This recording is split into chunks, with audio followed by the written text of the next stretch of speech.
dengar ada Radit di melaporkan kami gini ya. Radit itu apa? Advokat Ya laporin aja, gue kan udah biasa. tentang katanya melempar berkas yang ke pengacara Iya. itu katanya dinilai. Untung gak gue telan itu Mike. Tadinya mau gue telan itu. Itu kan cuma kesenggol loh. Tapi ini artinya nggak peduli lah ya. Enggak, gue gak peduli. Mau laporin siapa mau laporin gue, laporin aja lah.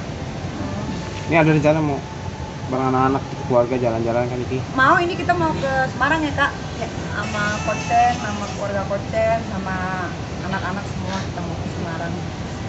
Nyai, maaf sebelumnya Nyai. Ke London nanti habis dari Semarang, karena kan harus ngurus visa dulu. Nyai, maaf sebelumnya. Geng sampah yang di sana ikut mengomentari gimana nih? Nyai? Kan tadi udah dibilang jangan ditanya. Iya, lu apalagi ngomong Artinya masalah kan, geng sampah, malah makin gua nggak mau tanggepin. Dia emang hidupnya udah begitu, biarin aja.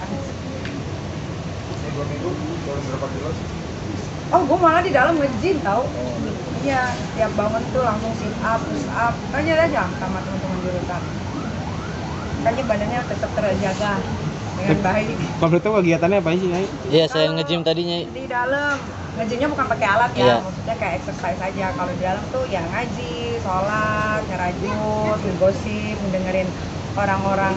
Nah, di situ kan ada 35 tahanan perempuan ya kalau nggak salah.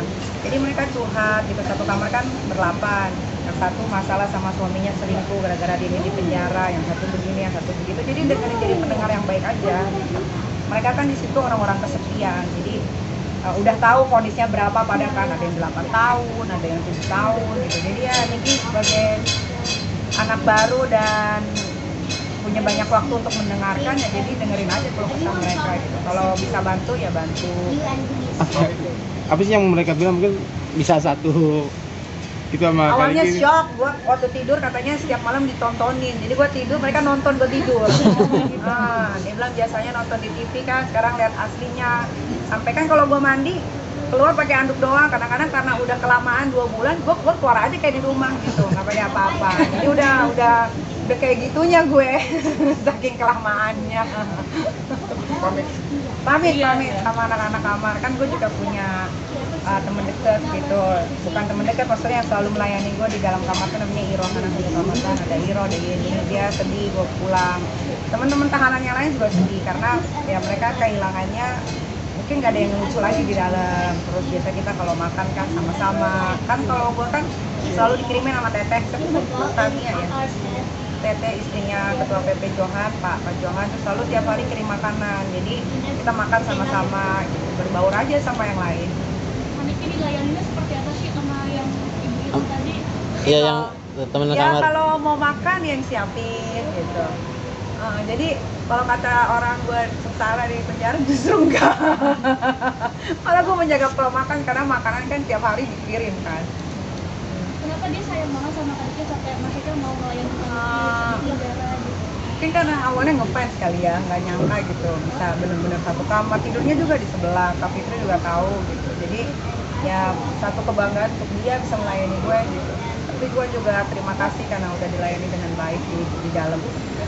Gue juga mau ngucapin terima kasih untuk Bapak Karutan yang lama, Pak Indra, Pak Dodi, terus Karutan yang baru Pak Yoga, terus sama KPR yang baru Bang Abi, KPR yang lama Pak Bang Indra, semua jajaran rutan, karena cuma di rutan yang tidak bisa diintervensi gitu. Jadi kalau di luar kan harus begini, tapi kalau di rutan dia punya mekanismenya sendiri, berdiri sendiri gitu. Jadi enak aja di situ.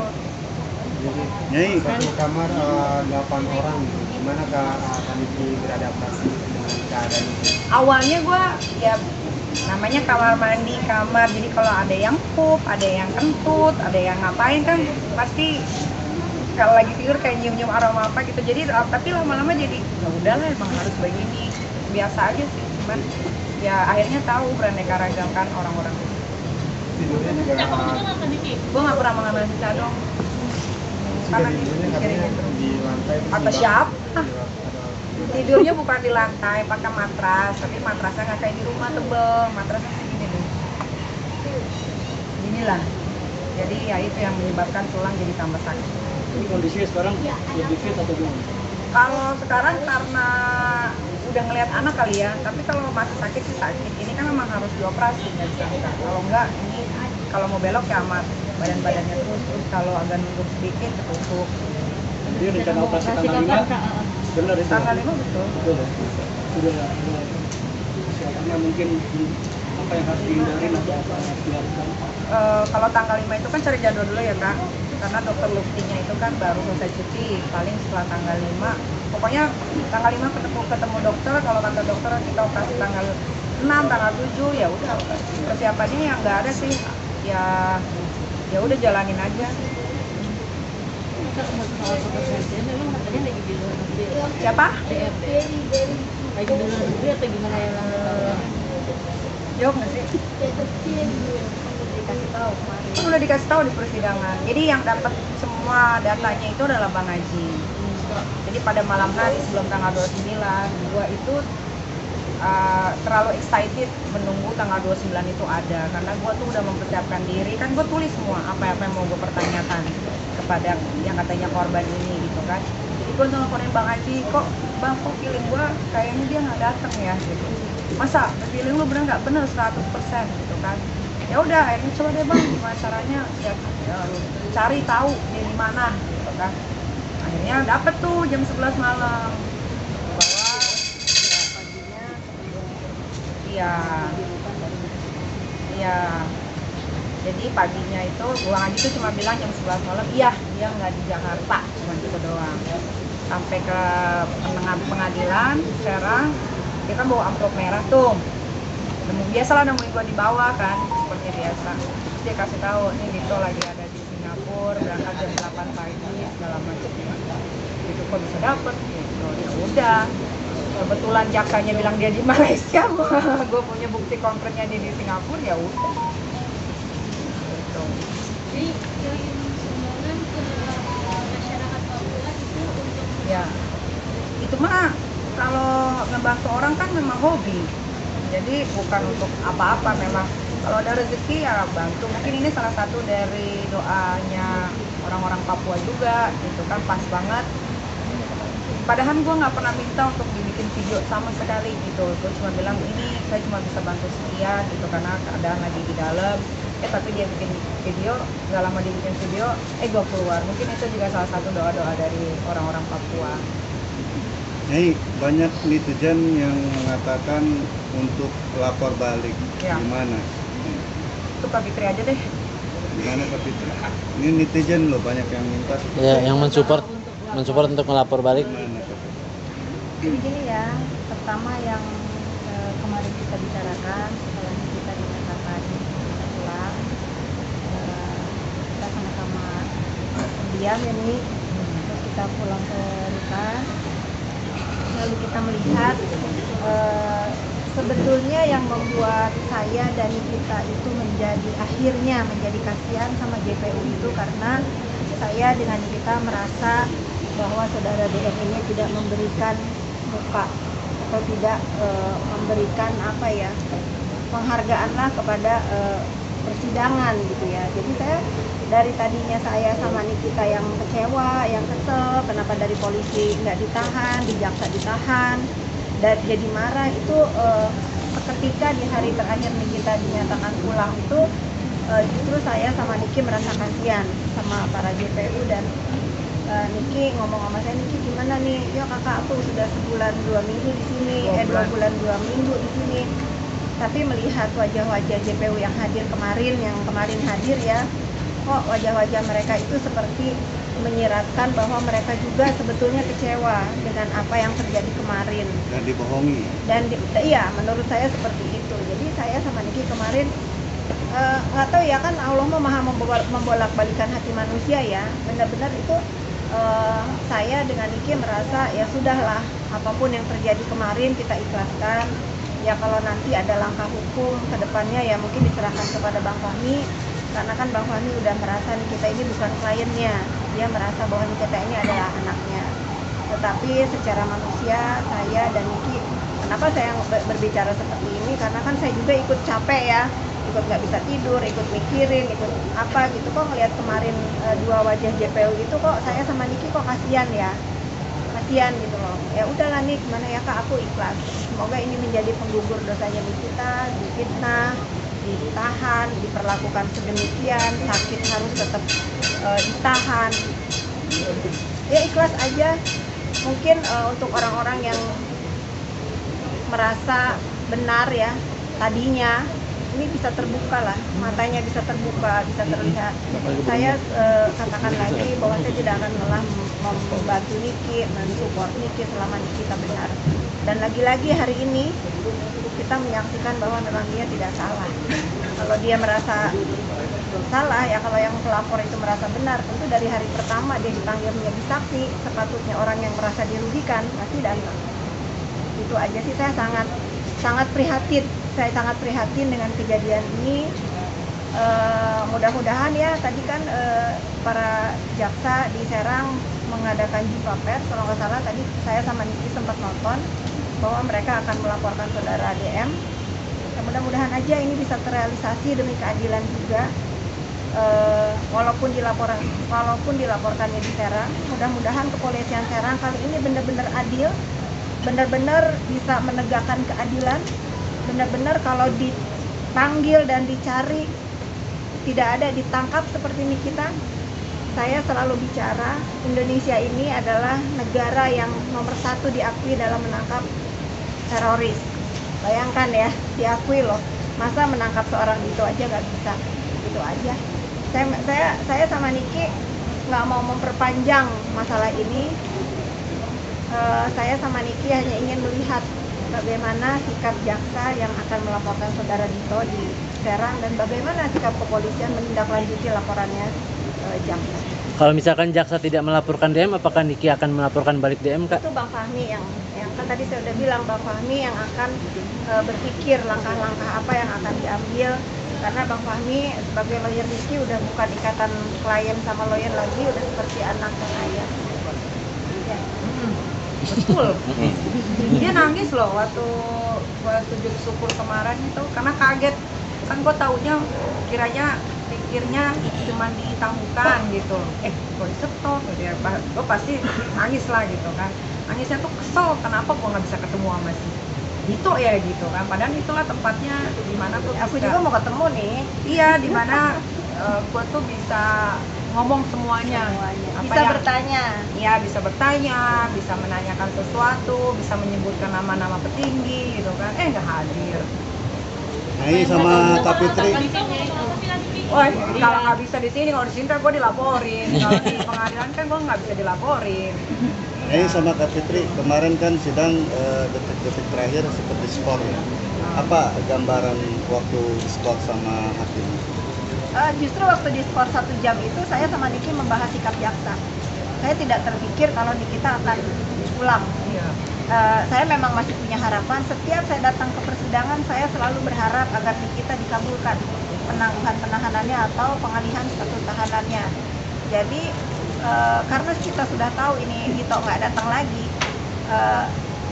saya sama Niki ketika nunggu 1 jam di bawah itu ya itu ngebahas masalah kasihan banget sama Kok bisa dibohongin? Kok bisa dibohongin gitu? Kok bisa? Jaksa bisa dapat jadi Malaysia, kok kita bisa dapat di Singapura Iya, gitu. kok bisa gini ya? Kan namanya kan para jaksa ini kan sedang menegakkan keadilan buat saudara DM kan ya, itu kan. Kok kenapa jaksanya dibeginikan gitu loh? Kok tega sekali? Itu sih yang saya bahas sama Niki. Kita kasihan ya sama JPU. Kok dia bisa setega ini ya? Gitu aja. Saya benar-benar yang saya bahas sama Niki itu keprihatinan saya dengan Niki terhadap saudara DM yang tidak memberikan muka kepada aparatur negara. Karena waktu sepanjang persidangan itu Bang Haji tuh ngecek lagi, dia itu tidak pernah masuk ke Malaysia gitu. Jadi dia hanya di Singapura. Nah, surat Malaysia itu dapat dari mana? Dan tulisannya juga bahasa Inggris itu. Apalagi kan kalau kalian belum lihat ya yang jumpa pers kejaksaan kan saya dengar tuh dari hari apa nunggu. Kasian. Bahkan Pak Edward juga ikut nunggu, ikut tidur katanya di hotel dekat tempat tinggalnya saudara Dito. Kok sayanya yang sedih gitu ya.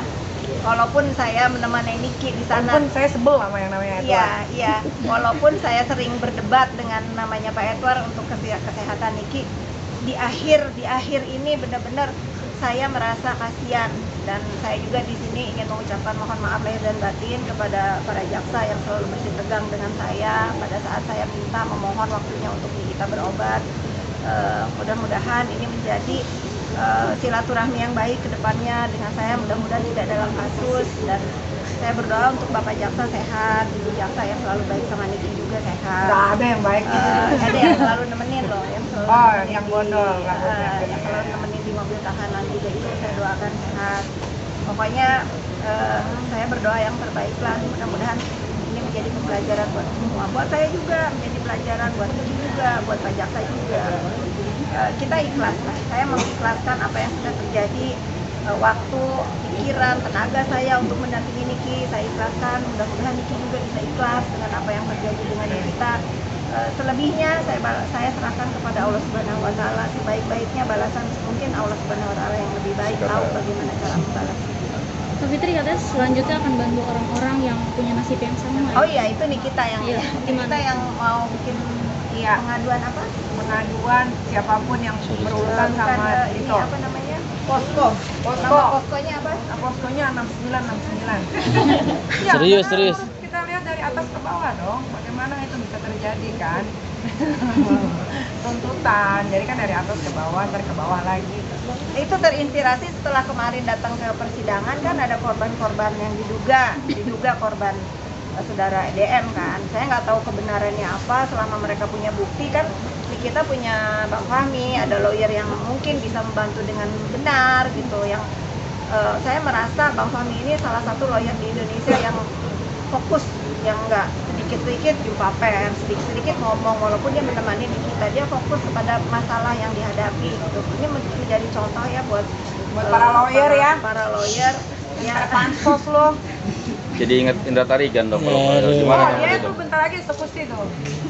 Gimana? Dia masuk penjara, gua bikin satu apa ya? Jangan dong. Jangan ikut-ikutan ah.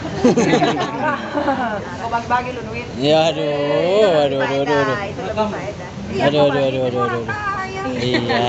Pokoknya kembali lagi ke masalah posko. Ya, posko kenapa tuh kan Niki? Udah banyak. Udah banyak. Total itu udah ada sekitar 12 orang. Termasuk Soal uang, termasuk dari yang Alek ya? ratusan juta sampai yang 40 miliar. termasuk Mas Alek yang kemarin hadir. Pokoknya ada lah. Pokoknya. Ya kalau masalah yang 2 orang kan ini bukan dari mulut kita ya. Kalian kan udah interview sendiri kan. Ya itu mungkin nanti Bang Fahmi akan membantu melihat dari mana bisa untuk sebetulnya kalau saudara DM kemarin datang mungkin mereka berdua itu mau ketemu aja, mau bertanya bagaimana kejelasannya. Itu ya menurut saya, karena kan dia nge-DM saya dengan ini. Ya saya bilang Bukan itu kan kita ya, bukan Kak Fitri yang ini jangan. Ini kadang-kadang netizen suka bilang, ini ngapain sih Kak Fitri ngaden-ngaden. Dia yang DM Kak Fitri dan dia juga ternyata DM ke saya. Ternyata pas saya udah bisa nanya, saya lihat, oh dia DM saya itu dari bulan Juli. ini kan sidang terbuka ya, jadi siapapun kan boleh datang. Satu lagi nih, saya mau mengucapkan terima kasih kepada mahasiswa yang sudah hadir kemarin. Kalian luar biasa. Kalau bukan kalian, generasi bangsa ini siapa lagi yang ingin menyaksikan atau menegakkan keadilan di negeri ini? Kalian bisa belajar dari kasusnya Nikita. Kemarin juga kalau saya dengarkan orasinya, saya udah sempat lihat tadi malam. Sebetulnya dia tidak memihak Nikita kan. Dalam orasinya itu dia tidak memihak Nikita. Dia ingin mereka para mahasiswa ini itu ingin kejelasan status Nikita, karena Nikita diadili di Serang yang bukan tempat tinggal Nikita. Jadi mereka tidak mau ada kerusuhan, ada keributan yang berlarut-larut di Serang. Kalian keren karena memang dari awal saya sama Nikita tidak perlu dibela. Saya sama Nikita hanya ingin kalian semua belajar, menilai. Kalau memang kami salah ya silahkan salahkan, kalau kami benar juga jangan tutup mata kalian untuk kebenaran ini. Mahasiswa keren sekali, mudah-mudahan kalian menjadi orang hebat nanti yang misalnya mengambil hukum, belajar dari sini harus adil, harus bijaksana, karena hukum yang paling menurut saya ya nurani dulu lah dijalani ke depannya kalau ada masalah hukum apapun. Tapi Fitri yang nanyai Antoni nih yang jadi center juga. Nah, gimana? Tiap persidangan selalu hadir. Kan Artinya memberikan Ya itu kan perhatian khusus. namanya itu cinta. Cinta. Ya jadi bersyukur juga ya, maksudnya ada di Serang itu di rutan. Jadi bisa kelihatan mana laki-laki yang benar-benar tulus gitu. Tulus dalam artian bukan cuma pengen Nikinya, tapi dia juga bisa merawat anak-anak. Niki juga seluruh rumah itu beres sama dia loh.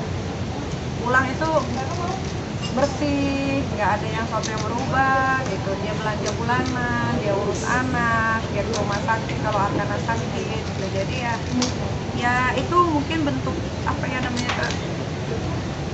rasa syukur ya, rasa syukur gitu. Ya Tuhan memberikan jodoh, mudah-mudahan ini jodoh yang terbaik buat kita. Amin. Dan mendatangkan pasangan yang tepat di waktu yang tepat.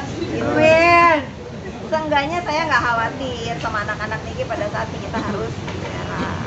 Berarti tahun depan ya target. Nggak ada alasan untuk saya nggak setuju sama yang ini. Berarti tahun depan Kak Fitri ya? Oh ini mah suami Kak Fitri juga Kochen udah setuju. Tadi juga dinasihatin. Awas lu macam-macam sama Tony ya. Awas lu ya, gitu dan gitu. Tahun depan berarti. Ya mudah-mudahan. Ya itu sih masih jauh ya, karena kan banyak hal yang harus dipertimbangkan juga. Ya banyak lah kalau masalah nikah atau apa mah ya biarkan aja menjadi urusan mereka berdua. Tapi masalah setuju ya saya sama Chen ya setuju kita sama. Kan kemarin sempat Anthony bilang orang tuanya keduanya tahu. Tahu suka video call kan? Berarti kan Nah, udah ada cara lampu kerja hijau. juga. Udah ada lampu hijau. Orang tuanya dia tuh family man banget karena anak nomor 2 gitu. Kakaknya yang pertama cewek, terus ada mama papahnya juga. Jadi semalam juga video call orang tuanya. Keluarganya juga alhamdulillah udah tahu kejadian di Jakarta. Malah gue diketawain. Indonesia begitu ya katanya. Karena kan Anthony sebetulnya kan polisi di Jerman. Dia polisi militer di Jerman. Ntar aku share ya foto-fotonya. Gagah loh dia. Udah berapa lama emang nih? Mentalnya kuat ya. Sama Antonio udah berapa lama nih? Awalnya gimana? Sama Antonio udah berapa lama? Berapa lama ya? Itu sih nggak kayak anak muda dihitungin berapa lamanya. Pokoknya pas kosong dia masuk aja. Kak Fitri Ada lah. Kak Fitri tahu kok awal kenal. Detail banget ya mau nanya. Iya dong. Biar Kan kita enak. bahagia kan. Iya ketemunya tepatnya di mana? Yang pasti ketemu lah di satu tempat ya nih. Dan Ya. kita lihat saya sih sebetulnya berkali-kali ketemu baik. Terus saya lihat cara dia sikapnya kepada anak-anak. Kan kalau saya mah nggak mau ngelihat sikap dia sama Niki ya. Orang kalau bercinta mah indah-indah aja kan. Tapi kalau sama anak-anak itu yang saya lihat begitu dia datang ke Jakarta, karena Aska kan mainnya sama Renzo tuh, jadi Aska udah bangga bisa, dia merasa Pamer. bahwa dia pun punya daddy, gitu kan ya. Kita selalu pergi main bola pada saat Aska sama Arkana tandingan bola itu Askanya pede, karena dia juga ditonton sama bapaknya. Itu kan Jojo kan sama bapaknya juga, jadi berdua ada laki-laki nempukin anak kecil 2 itu Askanya pede. Saya bahagialah buat anak-anak ini, saya bahagia karena akhirnya Allah mengirimkan orang yang tulus. Kalau tadi lihat kalian kan lama ya di sini, bagaimana Arkana duduknya selalu di pangkuannya Tony. Saya bilang Arkana, Tony lagi makan, kamu duduk di sebelah, nggak mau dia. Pokoknya di mana ada Arkana di situ ada Anthony, dan Arkana itu selalu di pangkuannya Anthony. Nik masih ragu apa lagi Nik? Masih ragu apa lagi sama Anthony gitu? Kan Pas sudah. udah pas. Udah pas. A yang kemarin yang dulu cari-cari yang A ternyata ada Iya kalian kena prank semua kan. Bukan, gue tuh gak banyak pelakor ya. Oke? Dari. Udah? Nah.